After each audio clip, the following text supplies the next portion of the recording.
First things first, Furby is fine. He's fine. He's right there. Hi, Furby. I want to talk about Teflon.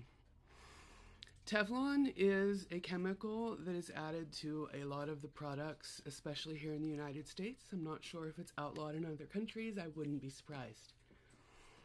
But it's super bad for birds, and a lot of bird owners don't realize it. So let's talk about Teflon.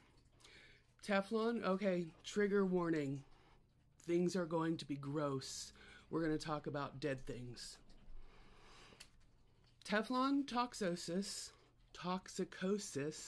Teflon toxicosis, I have this written down because I just went through and did actual research.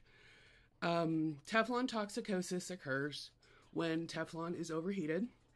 It releases a chemical where birds have a different breathing system than we do. They have air sacs, and the air sacs then feed into the lungs and yada, yada, yada. But when they are exposed to Teflon that's been overheated, their lungs will hemorrhage and fill with fluids. And then the bird will suffocate and drown in its own fluids and die.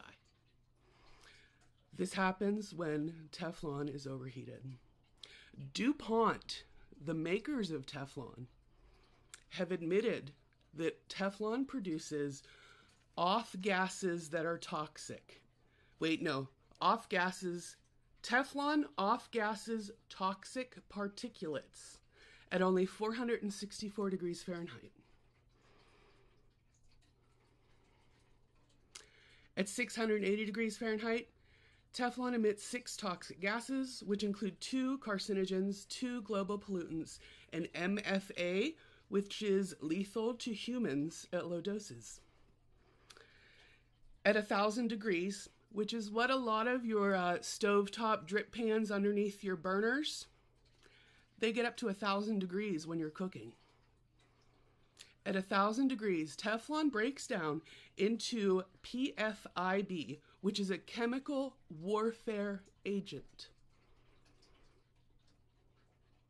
Teflon can be found in cookware, stoves, air fryers, toasters, anything that would need to have some sort of non-stick, easy clean surface, you're going to find Teflon in. Not all of them, of course. You can find items without them. We do our research and make sure that we don't bring Teflon into our house. But even things like curling irons, blow dryers, that kind of stuff can have Teflon. Now, is your curling iron going to get up to 1,000 degrees? No. But what happens if there's a fire? What happens if your curling iron shorts and catches on fire? And you're able to put that fire out, great, but that Teflon's released into the air. What happens if you preheat a pan on your stovetop? Your drip pan gets to 1,000 degrees. Is it worth it? You know, you can say, well, I don't ever cook above 450 degrees, and if Teflon off-gases toxic particulates at 464, then I'm clear, right? You set your oven to 450 degrees. And then you go and temp check all over it, and you're going to see that it's not always accurate. And that's only 14 degrees difference. Is it worth it?